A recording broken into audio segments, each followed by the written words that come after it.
The fluorescent lights hummed like generators at San Gin, and Katie Rodriguez kept her head down. First day. First week. First month, it didn't matter. Keeping your head down worked everywhere. The ER at Sacred Heart Hospital in Norfolk thrummed with controlled chaos, monitor beeps, ventilators wheezing their mechanical rhythm, the percussion of rubber-soled shoes on tile that never stayed quiet long enough to think. Katie moved through it like she moved through everything, with the invisible efficiency of someone trained to become a ghost. She arrived at 0545. 37 minutes early. The night shift nurses barely glanced at her as they rushed through their final charting, briefing the day team on admissions and status updates. Katie knew not to ask questions. She knew to wait until someone showed her where things belonged and then remember it perfectly the first time. Muscle memory from 16 years in the Navy didn't switch off just because she'd walked away. Her hands knew how to move fast without looking frantic. Her eyes knew how to scan a room and catalog exits without appearing to look around. Her posture kept her spine straight even when her shoulders wanted to collapse inward. The supply station on the third floor of the ER was a disaster. Bandages filed backwards. For lines coiled into knots. Sterile gloves stacked sideways so the boxes bent. Someone had left a half-empty coffee cup on the counter, dark, cold, suspended in time. Katie didn't hesitate. She didn't speak. She just started organizing. Her movements were precise, methodical, the kind of discipline that came from packing field medical kits under fire with hands that had to be steady because shaking hands kill people. She worked the supply station like it was a weapons cache. Everything had its place. Everything had a reason. Everything was counted and inventoried and impossible to lose in the dark. Around 0630, she heard Dr. Hargrove's voice from the hallway. Sharp. Cutting. The kind of voice that had learned to use volume as a weapon because volume gets respect in hospitals the same way it gets respect in combat zones. He was talking to one of the attending physicians, a tall man with silver at his temples whose name Katie hadn't learned yet. Hargrove's words came through the doorway with the precision of a surgeon's blade. Hospital protocols. Standards. Someone has to maintain the hierarchy, or the whole system collapses into chaos. His voice carried the satisfaction of a man who believed his own mythology. Katie didn't turn around. She kept organizing. Rolled bandages in ascending size order. Arranged the sterile field tray so anyone could grab one without thinking. Her hands moved on their own, steady, efficient, the kind of hands that had held lives together in field hospitals where the electricity failed and the generators ran on fumes and prayer. She had survived worse than a hospital hierarchy. Much worse. But no one at Sacred Heart knew that. That knowledge lived in a locked compartment behind her ribs, sealed away with 16 years of things that didn't need to be remembered. The supply station took her 93 minutes. She'd counted. Everything in its place by 0717, which gave her time to check in at the main desk and see the morning assignment board before the official shift briefing. The colonel was in room 4. That's what the board said. Gunshot wound recovery. Refusing all care. The notation at the bottom of his chart was flagged red, combative patient. Do not leave unattended. Katie read it twice. She didn't think about why. She just filed it away with the same precision she'd filed the bandages. The morning briefing happened in the staff lounge at 0745. 22 people crowded into a room designed for 14, plastic chairs dragged into a semicircle around a whiteboard where the night shift supervisor, Marcus, was running through incoming patients. Admissions, discharges, pending surgeries. The room smelled like stale coffee and the kind of exhaustion that comes from working nights in an emergency department. Fluorescent light bounced off tired faces. Katie stood in the back, taking notes in a small notebook she kept in her scrub pocket. Not because she needed to. Because it made people feel like she was the kind of nurse who took notes, which meant she was competent, which meant they might leave her alone to work. Dr. Hargrove came in at 0742. 3 minutes before the official start. He was a man built on angles, sharp jawline, sharp shoulders, sharp eyes that assessed every person in the room like he was calculating their weaknesses. He had that particular kind of presence that made the air pressure change, the kind of authority that comes from being born into it rather than earning it. His white coat was pristine. His stethoscope draped across his shoulders like a conductor's baton. He didn't sit. He just leaned against the doorframe with his arms crossed, watching Marcus finish the briefing with the expression of a man waiting for someone to disappoint him so he'd have an excuse. Katie kept her eyes on her notebook. Don't make eye contact. Don't draw attention. Don't give anyone a reason to notice you exist until you've proven you're useful and quiet and no threat to the hierarchy they've built. She wrote, Room 4. Colonel. GSW. Combative. Refusing care. The words were small, precise, military shorthand from years of incident reports and casualty assessments and situations that had to be documented because they might matter later. The new nurse is here somewhere. Marcus glanced around the lounge like he was looking for someone who'd become invisible. His eyes passed over Katie 3 times before landing on her. Katie, right? Welcome to the day shift. You'll be partnering with Janice on the main corridor. Rooms 1, 2, 3, and 5. Janice will show you the flow. Any questions? No, sir, Katie said. Softly. The kind of softly that suggests gratitude for the opportunity and humility about her position and absolutely no confidence in her own judgment whatsoever. It was the voice she'd built for this new life. The voice of someone who had never held a weapon or made life-and-death decisions under fire or led a classified operation that saved 43 hostages in a single night. This voice belonged to just a nurse. A quiet one. The kind nobody remembered. Janice was a woman in her early 50s with kind eyes and the efficient movements of someone who'd been doing this for decades without losing her compassion. She pulled Katie aside in the corridor, rubber soles squeaking slightly on the wax tile, and walked her through the basic flow. Medication times. Charting systems. Where the code equipment lived.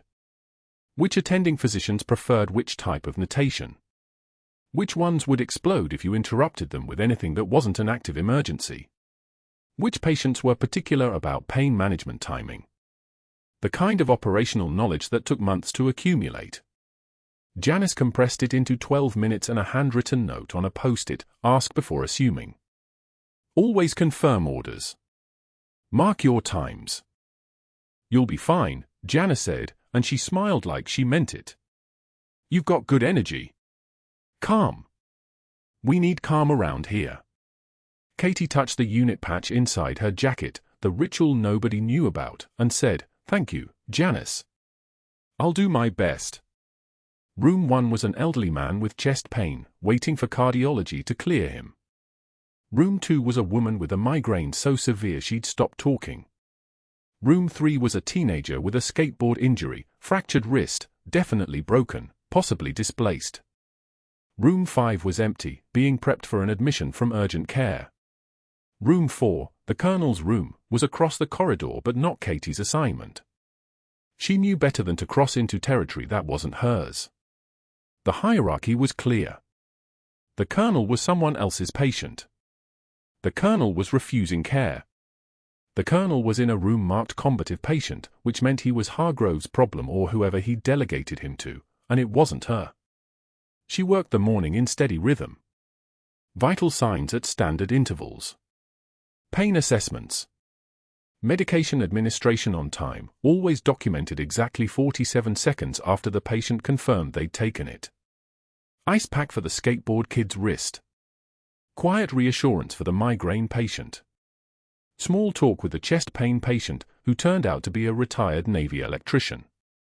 He recognized something in her posture, the way she stood in the corner of the room without crowding his space, the way her eyes moved to check monitors instead of staring at him with forced sympathy. You military? He asked around 10:45. A long time ago, Katie said, and it was the truth, just not the whole truth. 16 years ago wasn't that long ago. 16 years was yesterday and a lifetime ago at the same time. She adjusted his oxygen cannula without him asking and checked his full line, which had a kink she'd noticed at 0900 that she'd been meaning to report. "I can tell," he said. "The way you move. Military people move different." Katie didn't respond. She just made a note in his chart that the 4-line needed repositioning and moved on to room 2, where the migraine patient was sleeping finally, her face relaxed, the pain medication doing its work. The small victories of nursing. They didn't feel small when they happened. By noon, the ER had cycled through 3 new admissions and 2 discharges. Katie had anticipated every need, moved efficiently through her assigned rooms, kept everything charted in real time, and made exactly 0 errors. She was halfway through her shift. The chaos had settled into a manageable hum. The monsters that lived in the fluorescent lights hadn't noticed her yet. She was still invisible. Still safe.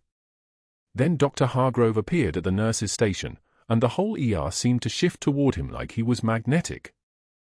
He was talking to 3 of the attending physicians, all men, all with the kind of confidence that came from never being questioned.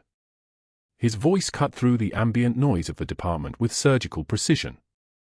Katie was documenting medication administration in the computer system, 3 stations down the desk, but she heard him clearly.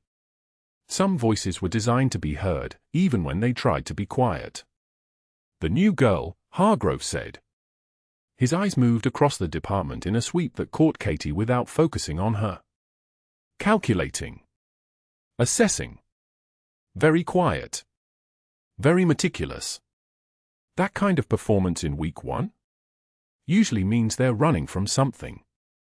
Or they're terrified of the job and masking it with false competence. "Seems fine to me," said Dr. Patterson, the cardiologist. "Fine is what they do until the pressure hits," Hargrove said. Then the mask slips.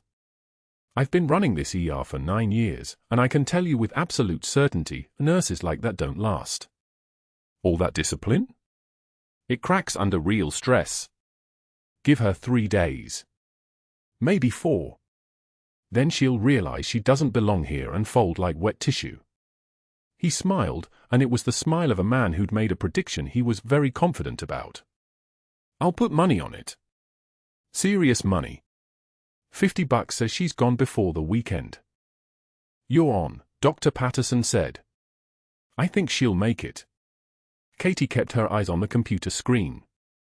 Her hand stayed still. The tremor that started each morning at 0400 had mostly subsided by now, but it threatened to return. She let the rhythm of her breathing flatten it. In for 4 counts. Hold for 4. Out for 4. The same breathing she'd learned in field medicine training, the same breathing she'd used to keep herself steady when everything around her was falling apart. The same breathing that kept her invisible when it mattered. She didn't look up. She didn't acknowledge the conversation. She just kept documenting her medications, kept her posture neutral, kept her face blank. The room didn't go dead silent because the conversation was quiet enough that only someone specifically listening would have heard it. But Katie had spent 16 years learning to listen to conversations people thought were private. That skill didn't switch off. And what she heard was clear. Dr. Hargrove, the ER's chief physician who ran the tightest ship on the East Coast, had decided she was weak. He decided she would break. He'd made a public bet with at least 2 other attending physicians that she'd be gone by the weekend. Katie touched the unit patch inside her jacket, faded, fraying at the edges, sewn into her lining by hands that had held it together in Sanjin, in the field hospital, in the dark, and kept her eyes on the screen. The water bottle filled slowly under the sink in the break room, and Katie watched the level rise with the same focus she'd once used to monitor oxygen saturation in a field hospital. Dr. Hargrove stood 3 feet away, his voice carrying the weight of performance, not speech, but theater. She could taste the calculated cruelty in the cadence. "Gentlemen, ladies, I'm making a formal prediction." His hand gestured toward her like she was evidence in a courtroom. "Little Miss Invisible over there quits within 1 week. Any takers?" Nervous laughter rippled through the break room. 2 attending physicians exchanged the kind of glance that came from knowing which way the wind blew in a hospital's hierarchy. Katie's hands paused for one measured breath, the water bottle still under the stream. Then she continued filling it with the same deliberate precision. She didn't turn around. She didn't acknowledge the words or the laughter or the man who'd positioned himself as the sun that everything else orbited around. Her composure was armor. It had to be. Hargrove waited for her to crack, for the bottle to shake, for her shoulders to tense, for any sign that he'd landed the blow he'd thrown. When nothing came, he smiled anyway and turned back to the coffee station, convinced he'd already won. He made his bet public. He declared war. And in his calculation, quiet people broke under pressure. 2 days later, the cafeteria erupted in the controlled chaos of a full lunch shift. Hospital staff packed the tables, nurses in scrubs, techs stealing moments between runs, administrators pretending they belonged in spaces that smelled like institutional lasagna and floor wax. Katie sat at a corner table, a cup of soup steaming in front of her, the sandwich wrapped in plastic beside it, an apple that caught the fluorescent light like something small and whole. She was reading something on her phone. Her eyes were quiet. Her breathing was steady. Hargrove walked past, or appeared to walk past. His trajectory was a line he'd drawn specifically through her chair. His shoulder brushed the edge of her table. His hand, positioned with the precision of a surgeon, connected with her tray. The crash was a percussion note that silenced the room. Soup erupted across the tile floor in an orange wave. The sandwich spun like it was looking for somewhere to land. The apple rolled in 3 different directions at once, each one finding a different path. 50 people stopped eating. Utensils froze mid-journey to mouths. The sound of dropped food echoed off the hard surfaces like a stone drop down a well. "Oh, my apologies, nurse." He paused, elongating the moment, studying her face with the precision of someone reading a map. "I don't actually remember your name. You're just so forgettable."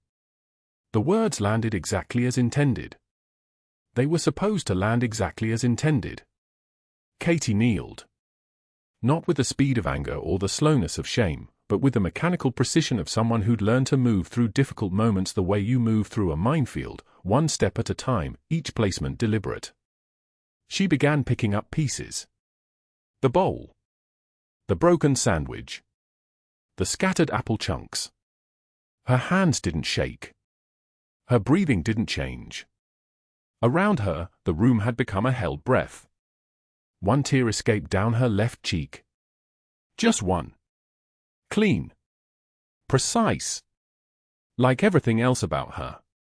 She wiped it without breaking eye contact as she stood, the debris collected in her palms, her spine straight, her gaze locked on his like a laser finding its target. When she spoke, her voice sounded like still water over deep currents, calm and cold and deeper than anything on the surface suggested. "I've survived worse than you, doctor." The smile on Hargrove's face tightened. Not broke. Tightened. Like someone had turned a screw too far and the whole thing was about to shatter. He'd expected tears, hesitation, the fracturing of composure. What he got instead was a statement delivered with the matter-of-factness of someone reading a vital sign. The other staff members exchanged uncomfortable glances, the kind of looks people exchange when they've just watched something they weren't supposed to see. When someone had refused to play the role assigned to them. Hargrove leaned back slightly, his jaw flexing, then turned and walked away with the exaggerated movements of someone pretending they'd won a conversation that was still happening without them. That afternoon, Katie stood at the medication dispensary on the 2nd floor, checking doses against the patient list. The afternoon nursing staff moved through the hallway in their usual rhythm, the squeak of rubber shoes on tile, the murmur of handoff reports, the television in a patient room playing something no one was watching. She was focused on the screen in front of her when the shadow appeared. Hargrove held a patient chart in his hand. She knew this immediately, the way you know danger, not because of the visual cue, but because the air pressure in the room changed when he walked in. He approached her medication station and, with a movement that contained no accidental quality whatsoever, released the chart from his hand and let it drop to the floor. The pages scattered across the tile like autumn leaves. "Pick that up, sweetheart." His smile was the smile of someone who'd finally found the angle that would break her. Unless you're too delicate for actual hospital work. Katie crouched. She collected each page with deliberate care, her movements slow enough that everyone in the hallway could see exactly what was happening. She straightened them into perfect alignment, tapping the edges against her thigh until the stack was flush and orderly. Then she stood and handed them back to him, her face a surface with nothing underneath. "Is there anything else, Doctor?" He leaned close enough that only she could hear his voice drop into a register that contained real menace. "You don't belong here, Nurse Nobody. I'll make sure everyone knows it." Katie looked at him, not with anger, but with the clinical observation of someone assessing a patient's prognosis. "Understood, sir." She returned to the medication dispensary. Behind them, the staff had found sudden urgent reasons to be elsewhere, their footsteps retreating down the hallway like they'd witnessed something they were too smart to comment on. After shift, Katie stood at her locker in the dim employee area where the fluorescent lights hummed their electric hymn. Her hands found the patch inside her jacket lining, faded, fraying at the edges, sewn into the fabric by hands that had held it together in Sanjin, in a field hospital where the walls were canvas and the floor was dirt and the sounds were sounds you learned not to remember. She pulled the fabric back, revealing the worn emblem of her unit. Now, when no one could see, her hand shook. The trembling wasn't fear. It was restraint. It was the physical manifestation of 16 years of training teaching her body not to respond the way her body wanted to respond. It was the difference between who she'd been and who she was trying to become. The difference between a weapon and a nurse was supposed to be fundamental, but Katie was beginning to understand that the difference was much more fragile. 3 days passed. The colonel in room 4 deteriorated with the kind of predictability that came from a body at war with itself. His vitals fluctuated, blood pressure spiking to 160 systolic then dropping to 98, heart rate erratic, oxygen saturation drifting down in the afternoons like a ship slowly losing buoyancy. He threw equipment. He screamed coordinates that Katie recognized from her own nightmares. He thrashed against restraints until his wrists were bruised. Hargrove assigned her to his care during the morning briefing, his voice carrying a tone that was pure theater. "Since you're so tough, Rodriguez, you handle the violent patient. Room 4. He's all yours." The other nurses exchanged glances. It was punishment disguised as assignment. It was a test designed to break her. Katie entered room 4 during one of his aggressive episodes. The colonel was thrashing against the soft restraints, his face twisted with something that looked like terror but was probably worse. It was confusion and rage and the animal panic of someone whose brain couldn't make sense of his own existence. His lips moved around words that never quite formed. His eyes wheeled in their sockets. She approached differently than the other nurses approached him. No sudden movements. No approach from above or behind where his damaged brain would interpret the movement as threat. She positioned herself where he could see her hands and her face simultaneously, speaking in low tones like someone calling a spooked animal. "Colonel. I'm right here. You're safe now."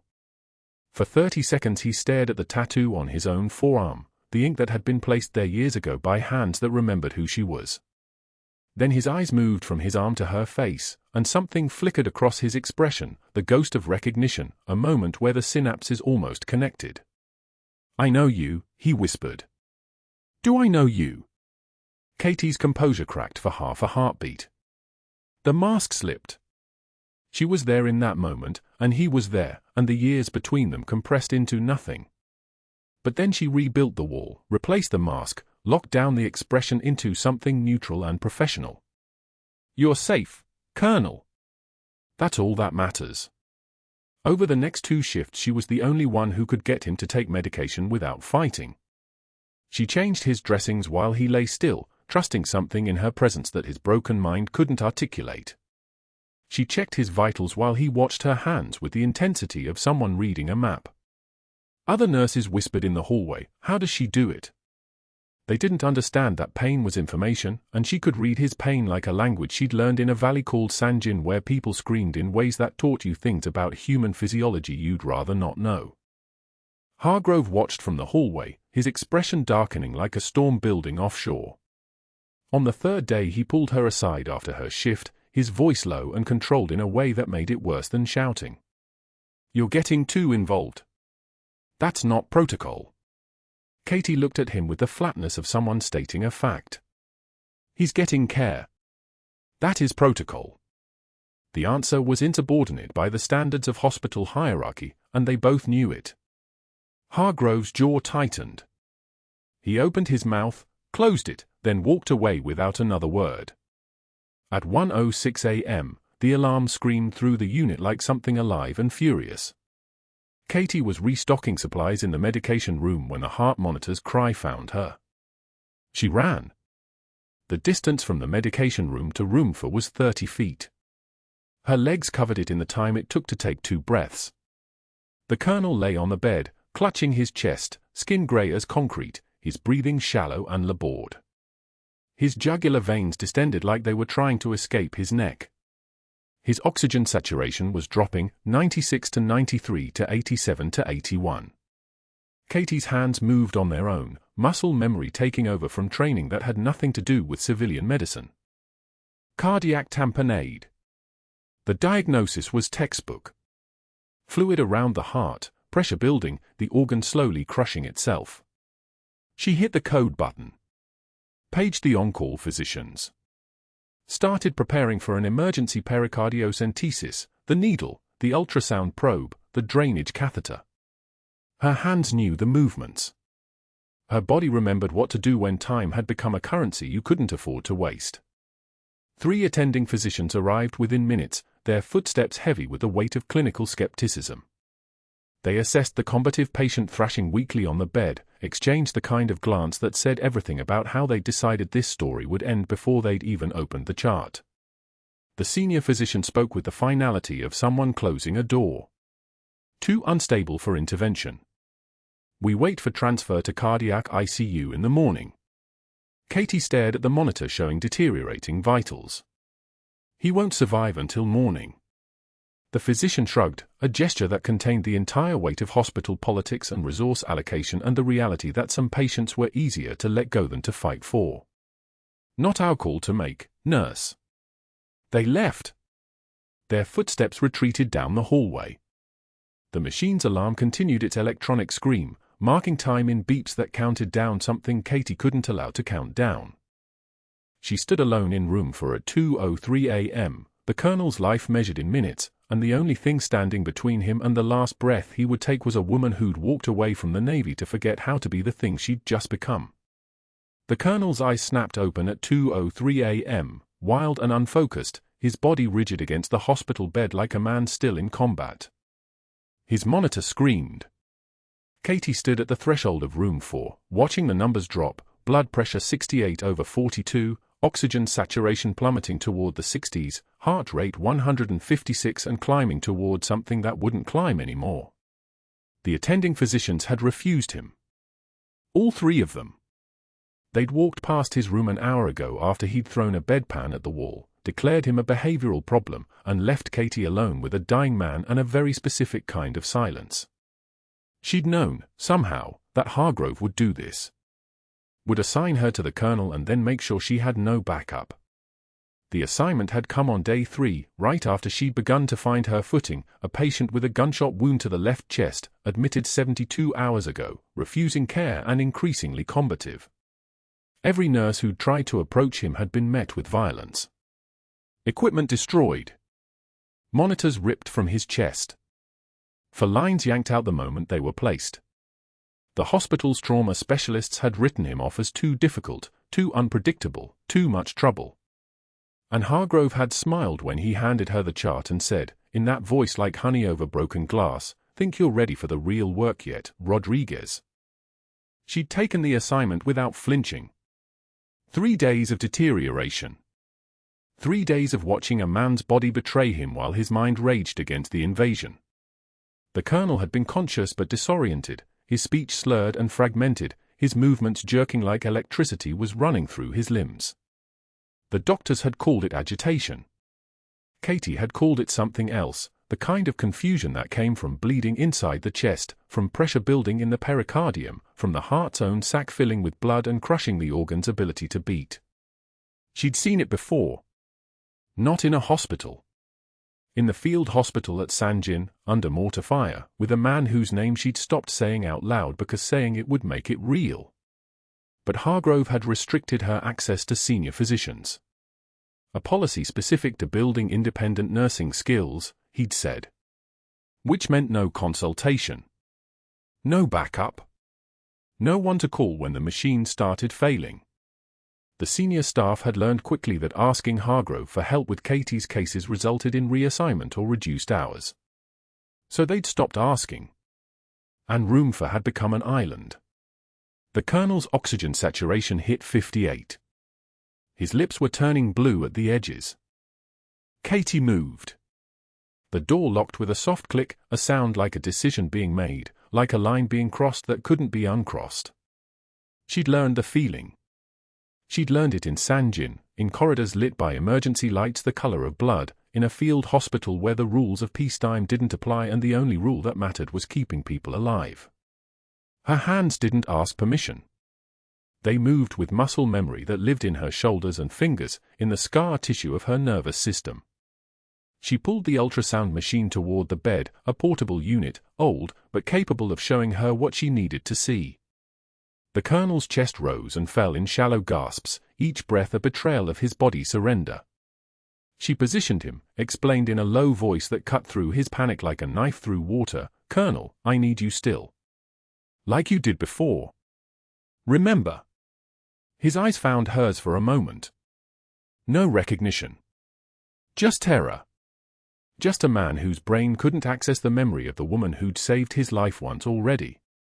She prepped his skin with chlorhexidine, the smell sharp and chemical, cutting through the stale hospital air. Her gloves snapped as she pulled them on, a sound like a gunshot in the silence. The ultrasound probe moved across his chest, and there it was, the dark pool of blood surrounding his heart, the pericardial sac swollen and suffocating the organ inside it.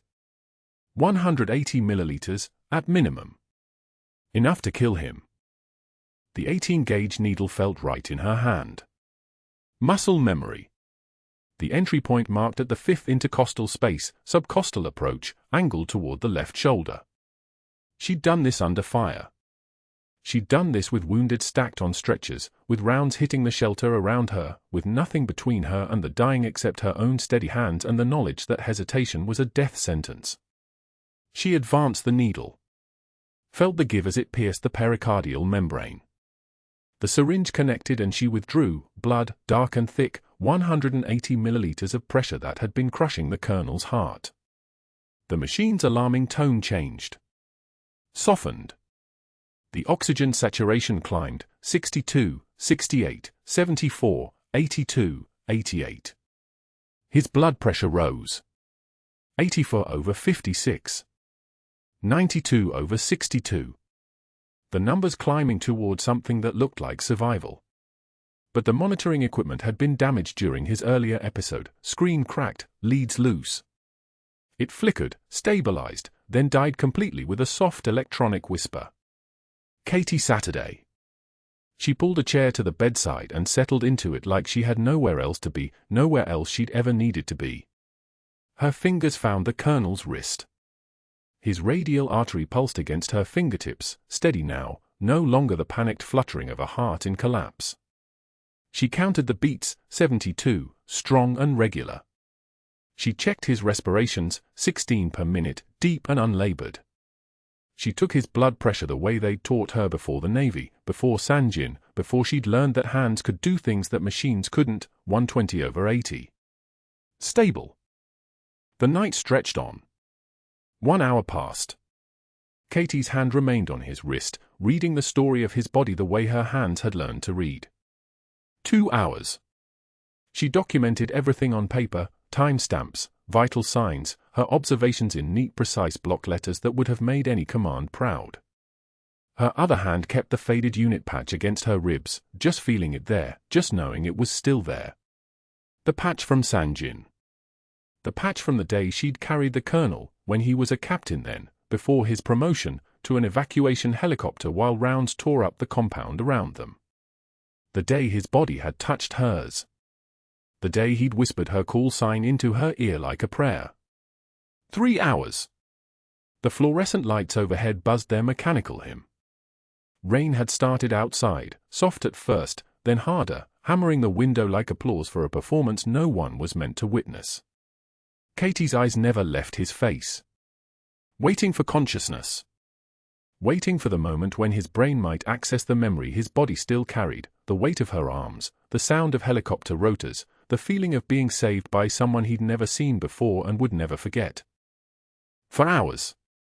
The clock read 6:15 a.m. when the first morning shift nurse appeared in the hallway, carrying fresh linens and the kind of casual obliviousness that came with never having seen a patient return from the edge of collapse.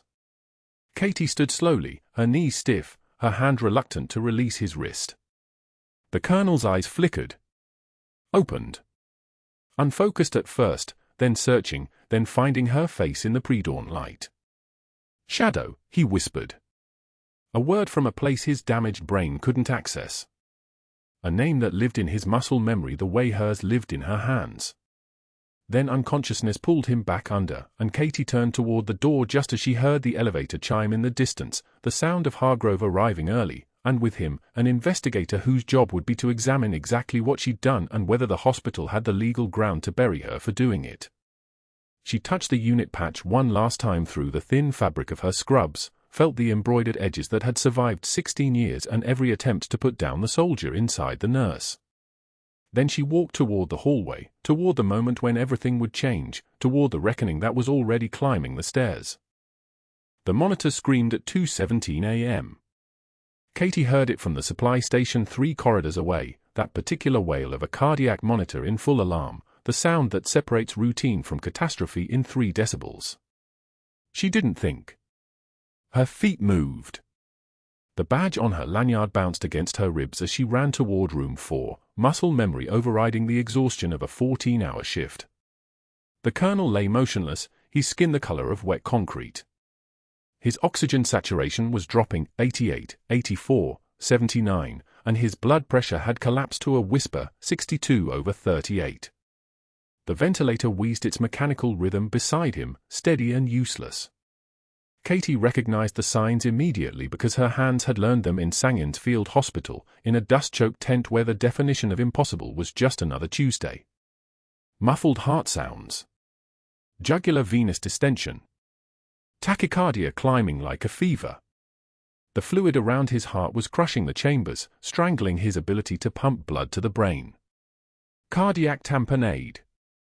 The colonel was drowning in his own pericardial fluid with every breath his lungs took. Katie grabbed the phone at the bedside and called for Dr. Hargrove. Her voice was steady, clinical, the voice of someone reporting weather conditions. Room 4. Cardiac tamponade. Patient requiring immediate intervention. 30 seconds of silence. Then Hargrove's voice came through the receiver, lazy and irritated.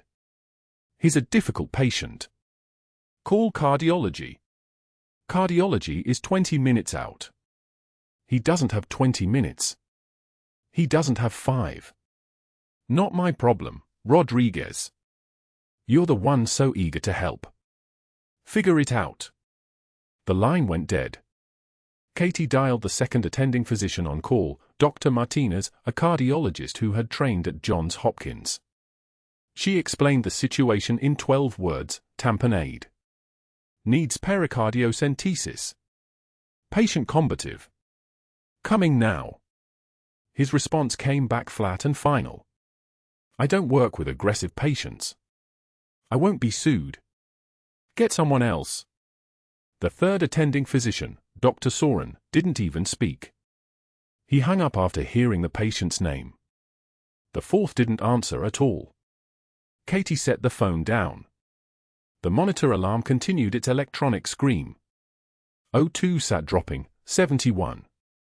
The colonel's pupils were blown wide, unresponsive.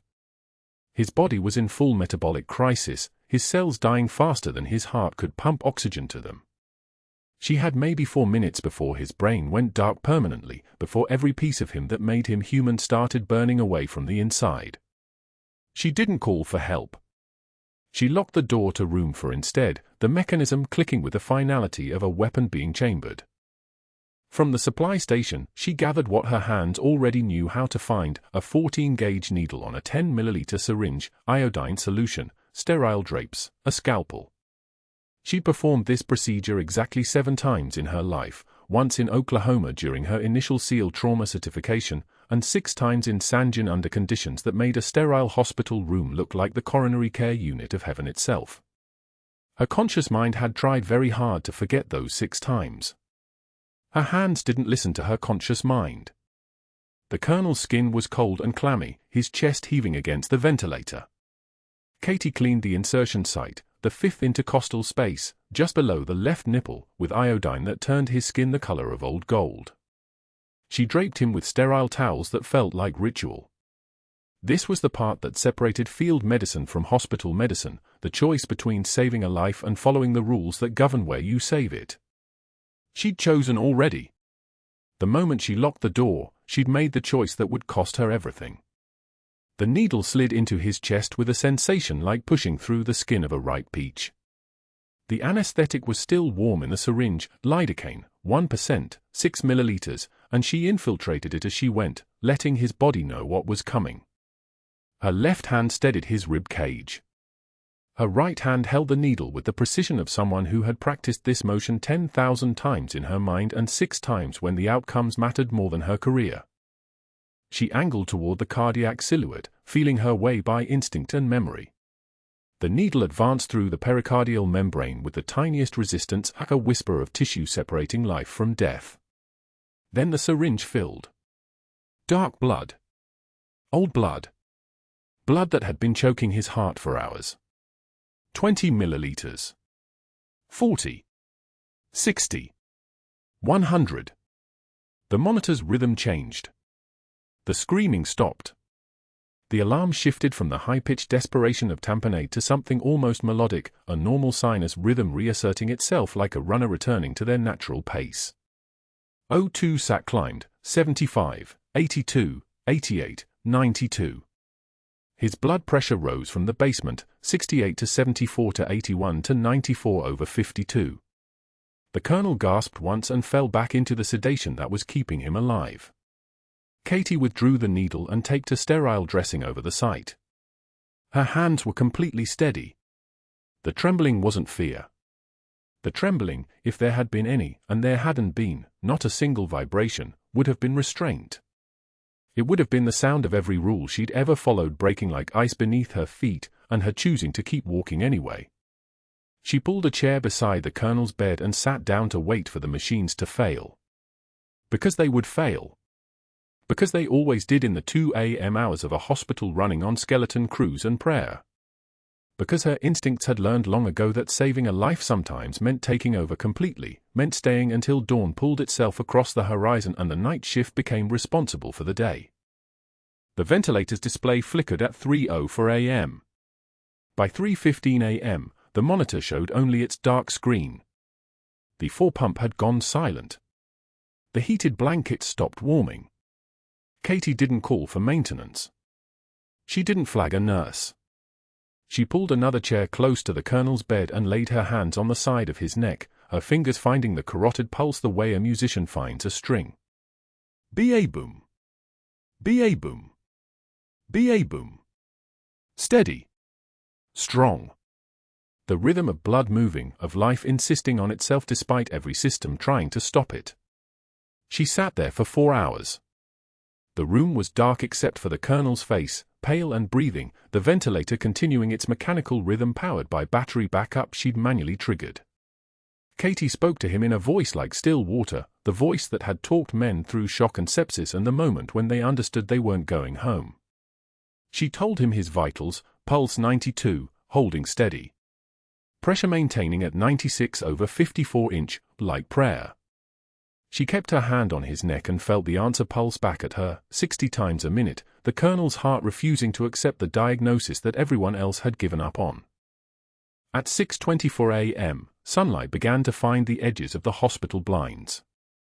The monitor power returned with a soft chime and beat back to life. The 4-pump resumed its rhythm. The colonel's blood pressure held. His oxygen levels maintained. Every number that meant survival kept moving in the right direction. Katie stood, and her legs remembered how to hold weight. Her back remembered how to straighten. Her face remembered how to become a mask of professional composure, the expression of a nurse who had simply done her job during a long night shift. She washed her hands in the colonel's bathroom sink and watched the water run clear. There was no blood beneath her fingernails. There were no tremors in her grip. There was only the reflection of a woman who had just committed career suicide in the name of keeping a man's heart beating, and who looked exactly the same as she had when she'd walked into Sacred Heart 2 weeks ago. By 7:44 a.m., she was back at the supply station, reorganizing the stock that had been depleted during the night. By 9:16 a.m., Hargrove had already made 4 phone calls. The glass doors of Sacred Heart's ER slid open at 6:13 a.m. Dr. Hargrove walked through them with the kind of purposeful stride that made interns step aside. His shift hadn't started yet. He'd come in early, which meant only one thing: he already knew. Katie saw him before he saw her. She was at the supply station, exactly where she'd been for the last 4 hours since she'd left the colonel's bedside. Her hands moved through inventory with mechanical precision, counting bandage boxes, restocking saline drips, organizing trauma shears by size. The motions were automatic, the kind of work that kept the mind numb. She didn't look up when Hargrove's shadow fell across the counter. "My office. Now." His voice carried the flat tone of a man whose composure had calcified into something harder than anger. Katie set down the box she was holding. She'd known this was coming. The moment her fingers had guided that needle into the pericardial sac at 2 a.m., she'd accepted what would follow. Some choices came with prices that you paid immediately and completely. The walk to his office felt like crossing a firing range. Every step was slow, deliberate, measured. The ER staff watched, nurses pausing mid-stride, techs pretending not to notice.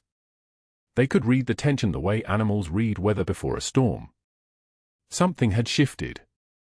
The quiet new nurse had done something that had caught the attention of the man who ran this place like a feudal domain. Hargrove's office smelled of expensive cologne and leather. Medical journals lined the walls alongside photographs of him shaking hands with hospital board members, politicians, the chief of surgery. Power arranged in frames. He closed the door behind Katie with a soft click that sounded like a lock engaging. "The Colonel." "Room 4. Hargrove's eyes were the color of wet slate. "Tell me exactly what you did." Katie didn't lie.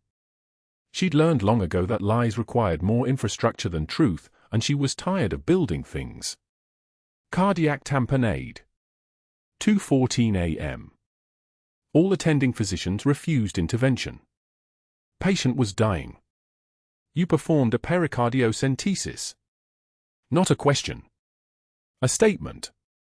His jaw tightened as if the words themselves tasted toxic. "Yes, sir." Without authorization. Without supervision. Without a physician present. Each phrase fell like a hammer blow. You understand that constitutes practicing medicine without a license. That you violated 17 separate hospital protocols. That you exposed Sacred Heart to liability that could cost us millions. He paused. His breathing had become slightly faster. That you made me look incompetent. That last part. That was the real damage. Not the patient he'd abandoned to die.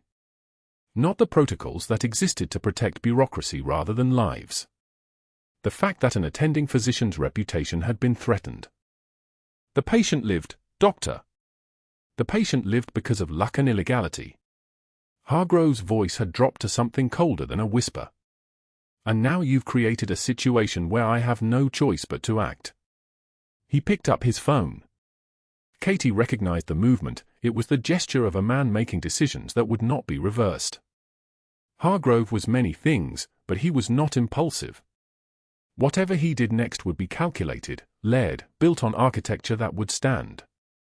By 8:03 a.m., he'd made the first call. The board chairman, who owed Hargrove money from a real estate investment that had somehow made them both wealthy.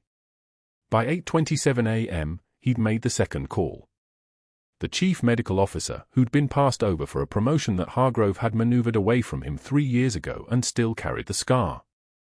The third call came at 9:14 a.m., this time to a contact at the state medical board, not Katie's board, his. A courtesy conversation between colleagues. Just so you're aware of a situation developing in our ER. Unlicensed staff performing invasive procedures. You'll want to monitor it. Between calls, he'd assembled his evidence. Medical records, protocol violations printed in stark black and white, each one a small stone added to the foundation of a case. By 9:45 a.m., he'd pulled Katie's employment file and found what he was looking for, the nursing school references. 2 supervisors listed. Both unreachable. Both with phone numbers that led to disconnected lines. The third reference, a clinical education director, had never heard of Katie Rodriguez. Hargrove smiled when he discovered this. A thin smile. The kind that looked like a wound closing. He called an outside investigator by 10:44 a.m., the type of firm that hospitals used when they needed someone to find a predetermined conclusion.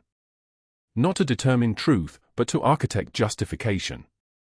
By noon, the investigator was in the building, moving through the ER with the bland authority of someone who'd done this work 100 times. She pulled staff, reviewed charts, took photographs of the equipment Katie had used. Her expression never changed. She didn't need expressions. She had a timeline and a narrative. Everything else was just documentation. Katie worked through it all. She'd been sent back to floor duties immediately after her meeting with Hargrove. Restricted from the supply station. No more autonomy. Instead, she was assigned to bed baths and vital sign monitoring, the most junior work, the work that made it clear she was being sidelined. The ER staff could feel it. Nobody spoke to her except about direct patient care. The invisible line had been drawn. The quiet new nurse was becoming untouchable. By 2:33 p.m., the investigator finished her preliminary findings. By 3:16 p.m. sharp, Hargrove called Katie to the administrative office on the 3rd floor. Not his office. The official space. The place where decisions became official record. The hospital administrator was there, a woman named Patricia Chen who managed budgets and liability with equal precision. Hargrove stood beside her like he'd built her from spare parts. Between them lay a termination document, already signed by the administrator. Katie's badge lay on the desk beside it. Effective immediately, Patricia said, her voice carrying the careful neutrality of someone reading from a script, your employment at Sacred Heart Medical Center is terminated for practicing beyond your scope as a licensed practical nurse, violation of hospital protocols, and misrepresentation on your employment application. Katie read the document. The phrases were layered carefully: dangerous unauthorized medical procedures, failure to maintain professional boundaries, posed a risk to patient safety. It was an architecture designed to remove her without saying the actual truth. She'd saved a patient that Hargrove had decided to let die. Your badge. Patricia held out her hand. Katie unclipped it. The badge that had taken her a week to earn, that had given her access to the one place she'd thought she could disappear into. She placed it on the desk. Security will escort you to collect personal items from your locker. You have 15 minutes. Patricia gestured toward the door. But Hargrove wasn't finished. Not yet. He waited until Katie had walked past the desk, then added, the State Nursing Board will be receiving a full report. They may choose to investigate your credentials further. I'd advise consulting with an attorney. The hallway felt longer than it should have been. The ER stretched below on the 1st floor, visible through the corridor windows. Patients. Monitors. The sound of organized medical crisis. Everything continuing exactly as it had before, which somehow made it worse. Security walked with her to the locker room. Not aggressively. Just present. A witness. A barrier between Katie and anything that might protest. She opened her locker and found she didn't have much. The cracked mug her sister had given her years ago. A succulent that was dying despite her best efforts to keep it alive, Too much darkness, not enough light. A photograph in a plastic frame of her SEAL team leader, Marcus, taken 6 months before he died in her arms in Sanjin, blood mixing with Afghan dust as his lung collapsed, and Katie held him and told him lies about helicopters coming, about home, about being okay. She packed these things into a cardboard box that security provided. The box bent in the middle, already damaged before she'd even filled it. At the bottom of her locker, she found the jacket she'd arrived in on her first day. Inside the lining, sewn with careful stitches, was the faded unit patch. The only physical piece of her past she'd kept. NSWDG. Naval Special Warfare Development Group. The patch was so worn the colors had faded to ghosts of themselves. She left it there, sewn into the lining, as if it might somehow stay hidden forever. By 4:15 p.m., she was walking out of Sacred Heart with the cardboard box in her arms. The afternoon sun hit Norfolk with the weight of late summer. The air was thick and humid and smelled like diesel exhaust from the nearby naval yard. Behind her, she could hear the ER doors opening and closing. Ambulance sirens in the distance. The sound of a medical system that would continue without her, would heal without her, had never actually needed her at all. The bus stop was 7 blocks away. She walked it slowly, taking the long route through downtown Norfolk, past shops that didn't want her attention and restaurants she couldn't afford. The box seemed to get heavier with each block. Not physically heavier. Just heavier in the way that loss accumulates. By 6:53 p.m., she was standing at the bus stop on the corner of Main and 7th, rain beginning to fall in that soft, relentless way that Norfolk got sometimes. Not a storm. Just water from the sky, gentle and unstoppable. The cardboard box was getting wet. The photograph inside was already warping. Everything she'd brought with her was being unmade by weather and circumstance. A bus pulled up at 6:27 p.m. Not the right bus, but Katie got on anyway. Anywhere was the destination now. Nowhere was the target. The bus rumbled forward, and through the rain-streaked windows, Sacred Heart disappeared behind her. Somewhere in that hospital, the colonel was sleeping in a bed, his heart beating steadily because of what she'd done. Somewhere in his chest, the liquid that had been crushing that heart was gone, pumped out by her hands at 2 a.m. when everything had gone quiet and still. He would wake up. He would heal. He would never know that it was her. Hargrove was still in his office, probably, making more calls. Protecting his reputation. Building the walls higher. By tomorrow, there would be an official report. By next week, a notation on her nursing license. By next month, a formal investigation. The architecture of her destruction would be as carefully assembled as any building project, as methodical as military protocol. Katie sat in the back of the bus, the cardboard box in her lap, rain running down the windows in patterns that made no sense. The old her, the one from Sanjin, the one who'd carried wounded soldiers through fire, the one who'd held Marcus as he bled out, that woman would have known what to do next. That woman would have had networks and contacts and the kind of clearance that opened doors. But Katie Rodriguez was nobody now.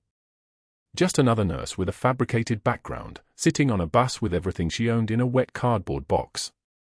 The faded unit patch was still sewn into her jacket lining, a ghost of a person she'd been trying hard to forget. But that wasn't the worst part. The worst part was knowing that somewhere in this city, a man who'd refused to save a life was still sitting in an office, still making phone calls, still believing that he'd won. And the man who was supposed to die was breathing instead, because she'd walked into a room alone at 2 a.m. and chosen to break every rule that mattered.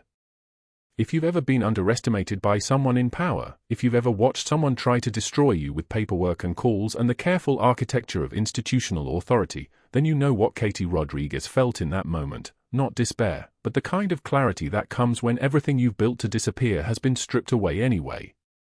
Subscribe and like this video, because the next one is where everything changes.